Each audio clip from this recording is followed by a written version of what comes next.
51,370 को अगर ब्रेक करता है तो फर्स्ट टारगेट 51,250, ऑलमोस्ट इसमें मिल रहे हैं 120 points. Then next target 51,190 and last target 51,110 के आसपास 260 पॉइंट्स हम लोग कैप्चर कर सकते हैं, और उस केस में stop loss max to max 170 points का होना चाहिए। अब हेलो ट्रेडर्स, कल हमने बैंक निफ्टी के यूपीआई लेवल्स डिस्कस किए थे। 51,370 ब्रेक करता है तो टारगेट हमारा 51,110 होगा। इसने यहाँ पर हमारा लेवल ब्रेक किया, बट यहाँ पर कोई बाई शॉर्टिंग अपॉर्चुनिटी नहीं थी। यहाँ पर इसने ब्रेकडाउन दिया, बट इस ब्रेकडाउन का लो ब्रेक नहीं हुआ। उसके बाद इसने ब्रेकडाउन यहाँ पर दिया हमारे लेवल्स के नीचे, और उसके बाद 51,110 टारगेट रीच किया। कल के लिए, मंडे के लिए देखते हैं बैंक निफ्टी। तो ये थोड़ा सा एक रेंज में है। अब ये अपर रेंज है और ये लोअर रेंज है। अब यहाँ पर हम लोग देख सकते हैं, यहाँ रिजेक्शंस हैं, यहाँ रिजेक्शंस है, यहाँ रिजेक्शंस है। अब प्रॉब्लम ये है कि ये शॉर्ट टर्म जो बाइंग अपॉर्चुनिटी दे रहा है वो यहाँ का ही दे रहा है। यहाँ पर हम लोग एक ट्रेंड लाइन भी ड्रॉ करते हैं, ऐसा कुछ। तो यहाँ पर हम लोग देखते हैं रिजेक्शन है, हॉरिजॉन्टल रिजेक्शन भी है, प्लस ट्रेंड लाइन का रिजेक्शन है। यहाँ पर हॉरिजॉन्टल रिजेक्शन है, यहाँ ब्रेकडाउन आया था, यहाँ रिजेक्शन, यहाँ रिजेक्शन, ये इसको क्रॉस करता है तो हम लोग यहाँ तक लेवल अचीव कर सकते हैं। ये शॉर्ट टर्म बाइंग अपॉर्चुनिटी है। मेन बाइंग अपॉर्चुनिटी तो जब ये बड़े लेवल्स ब्रेक होंगे, ये वाले रिजेक्शन लेवल्स, तब आएगी। और यहाँ से अगर हम लोग देखते हैं तो ये वाला जो लाइन है, ये भी यहीं पर रिजेक्शन दे रही है। यहाँ पर रिजेक्शन है, यहाँ पर रिजेक्शन आया, यहाँ ब्रेकआउट आया, उसके बाद ब्रेकआउट को रीटेस्ट किया, फिर ब्रेकडाउन मिला, फिर ये बार बार रिजेक्ट कर रहा है। तो ये अगर लेवल क्रॉस करता है तो आई थिंक बायर्स को काफी रिलैक्स मिलेगा और ये अपसाइड लेकर जा सकते हैं, बट ज्यादा नहीं यहाँ तक, बिकॉज ये रेंज के अंदर है। और ऊपर से फीबो भी लगाते हैं तो 38% 260 लेवल के आसपास आ रहा है। तो यही हम लोग लेवल्स मार्क करते हैं। सो 51,270 ब्रेक करता है तो एक ब्रेकआउट अपॉर्चुनिटी देख के 51,410 के आसपास हम लोग टारगेट रख सकते हैं, 140 पॉइंट्स के आसपास कैप्चर, और उस केस में स्टॉप लॉस जो है 80 पॉइंट्स के आसपास होना चाहिए। शॉर्टिंग के लिए अब जब तक ये लेवल्स ब्रेक नहीं होते, ये जो क्लियर सपोर्ट है, ये ब्रेक होना बहुत ज़रूरी है। अगर हम लोग ऐसा कुछ ट्रेंड लाइन भी ड्रॉ करते हैं तो ये ट्रेंड लाइन ब्रेक होते हैं हम लोग शॉर्ट नहीं कर सकते जब तक कि ये जो सपोर्ट्स हैं, यहाँ पर हम लोग क्लियरली देख सकते हैं, ये सपोर्ट और ये सपोर्ट से मार्केट ऊपर जा सकता है। तो ये सपोर्ट पर अगर हम लोग शॉर्ट करते भी हैं तो नीचे अगेन हमारे पास ये एक बड़ा सपोर्ट है, जो कि यहाँ पर सपोर्ट की तरह एक्ट होते हुए आ रहा है। तो हमें पॉइंट्स यहाँ अगर हम लोग शॉर्ट करते हैं तो सिर्फ लाइक 80 पॉइंट्स क्या मिलेंगे, तो यहाँ शॉर्ट करना सेंस नहीं है। सो 50,970 अगर ये ब्रेक करता है तो फर्स्ट टारगेट 50,830 होगा, सेकंड 50,630 और लास्ट टारगेट 50,400 रहेगा। इसके इसमें 570 पॉइंट्स के आसपास हम लोग कैप्चर कर सकते हैं। इसके लॉजिक्स ये हैं, ये जो प्रॉपर सपोर्ट्स हैं, ये यहाँ सपोर्ट लिया हुआ है और काफी ऊपर जाने की ट्राई कर रहा है मार्केट। ये सपोर्ट्स ब्रेक होंगे, यहाँ पर ब्रेकडाउन अपॉर्चुनिटी देखनी है, shorting opportunity. First target 5830, next 5630 and then 50,400 के आसपास हम लोग अचीव कर सकते हैं।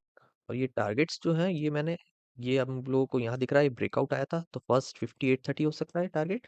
देन ये जो है, यहाँ पर काफी सारा स्ट्रगल हुआ था तो ये 630 के आसपास, और लास्ट जो टारगेट है वो ये बेस जो बना हुआ है ये हो सकता है। अभी निफ्टी डिस्कस कर लेते हैं। निफ्टी में हमारे लेवल्स थे, यूपीआई लेवल्स 24,970 ब्रेक करता है तो 24,890 के आसपास पहुंच सकता है। इसने यहाँ पर शॉर्टिंग अपॉर्चुनिटी दी हमारे लेवल्स पर, बट इसने 970 के बाद ऑलमोस्ट 50 पॉइंट्स दिए, बट कुछ पॉइंट्स से हमारा टारगेट मिस रहा। लाइक 920 के आसपास ये आया, बट 20 पॉइंट्स और नीचे जाता तो हमारा टारगेट अचीव होता। अभी कल निफ्टी क्या कर सकते हैं वो देख लेते हैं। अभी थोड़ा सा डाउन ट्रेंड में है निफ्टी। हाई यहाँ पर देखते हैं तो हम high low, lower high lower लोज बनाता हुआ जा रहा है। अभी रेंज में फंसा हुआ है यहाँ पर, और ये यहाँ पर हम लोग क्लियरली इसको मार्क करते हैं। तो ये रेंज है एक उसकी, और नीचे वाली ये रेंज है। तो अब ये रेंज में जितना टाइम फंसा रहेगा सेलर्स को बेनिफिट मिलता रहेगा। हम लोगों को वेट करना है कि ये रेंज ब्रेक करे, कुछ ऐसे लेवल्स मार्क कर देते हैं हम लोग। निफ्टी में ट्रेंड लाइन भी हम लोग ड्रॉ करते हैं तो ये प्रॉपर ट्रेंड लाइन प्रॉपर है, बट ये जो ब्रेकआउट्स हैं ये प्रॉपर नहीं है। यहाँ अगर इसको हम लोग ब्रेकआउट कंसिडर करते हैं तो यहाँ टच नहीं आ रहा है यहाँ पर। तो ये ट्रेंड लाइन पर तो काम नहीं कर रहा है अभी निफ्टी। तो हम लोग हॉरिजॉन्टली देखते हैं। ये फीबो मैंने नीचे से ऊपर लगाया है तो यहाँ हम लोग क्लियरली देख सकते हैं कि एक थोड़ा सा ऐसी ट्रेंड लाइन ये बन रही है। शॉर्टिंग की अगर हम लोग डिस्कस करें तो वही लेवल्स रहेंगे 970 की जगह, अब हम लोग ऑलमोस्ट 950 रखेंगे हमारा शॉर्टिंग लेवल। इसका लो अगर हम लोग देखते हैं 930 के आसपास। ओके, थोड़ा सा और ट्रेल करते हैं। निफ्टी में एक प्रॉब्लम ये है कि अगर इन लेवल्स को हम लोग ब्रेक होने के बाद शॉर्ट करते हैं तो 50% और ये जो ब्रेकआउट लेवल है वो बहुत क्लोज है 890 के आसपास। तो यहाँ पर ब्रेकआउट आया था, यहाँ सपोर्ट लिया, यहाँ अगेन ब्रेकआउट की तरह एक्ट किया हुआ, यहाँ सपोर्ट की तरह, और ये जब सपोर्ट ब्रेक होता है तो फिर हम लोगों को ये लेवल्स और ये लेवल्स एंड फाइनल ये लेवल्स मिल सकते हैं। तो अब निफ्टी का जो लेवल है वो ऑलमोस्ट 890 के आसपास आया है शॉर्टिंग का। 24,890 ब्रेक करता है तो एक ब्रेकडाउन अपॉर्चुनिटी शॉर्टिंग अपॉर्चुनिटी देख के 24,830 first target, 24,780 next target second, and 24,730 final target हमारा हो सकता है। ये टारगेट मैंने यहाँ से निकाले। लाइक ये जो हम लोग देख रहे हैं ये वाला कैंडल, इसका फर्स्ट टारगेट हो सकता है, और सेकंड टारगेट ये वाले ग्रीन कैंडल का, एंड देन जो बेस बनाया हुआ है फाइनल वो वहां तक पहुंच सकता है। अगर 890 को ब्रेक करता है तो एक शॉर्टिंग अपॉर्चुनिटी देखकर ही हम लोग को शॉर्ट करना है। सिर्फ लेवल ब्रेक हुआ तो वो क्विक ऊपर जा सकता है, शॉर्टिंग अपॉर्चुनिटी होना जरूरी है। अभी इसका बाइंग देख लेते हैं। बाइंग में अब थोड़ा सा इशू है, बिकॉज अभी हमने डिस्कस किया कि ट्रेंड लाइन को भी प्रॉपर फॉलो नहीं किया हुआ है, ये ब्रेकआउट आया नहीं है, और अगर ब्रेकआउट की तरह हम लोग रिजेक्ट की तरह ट्रीट करते हैं तो ये टचेस कम आ रहे हैं। तो फीबो से हम लोग हेल्प लेते हैं। फीबो की हेल्प से अगर हम लोग देखते हैं तो इसको, ये जो डाउन ट्रेंड बना हुआ है, इसको ब्रेक करना ये वाले लेवल्स जरूरी है।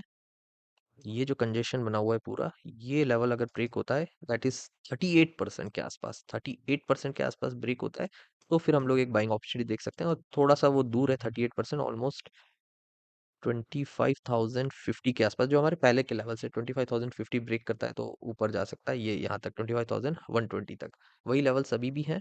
तो बाइंग के लिए अभी हम लोग स्किप करते हैं, और शॉर्टिंग के लिए निफ्टी में देख लिया, और बाइंग और शॉर्टिंग के लिए बैंक निफ्टी में देख लिया। Okay, thanks for watching.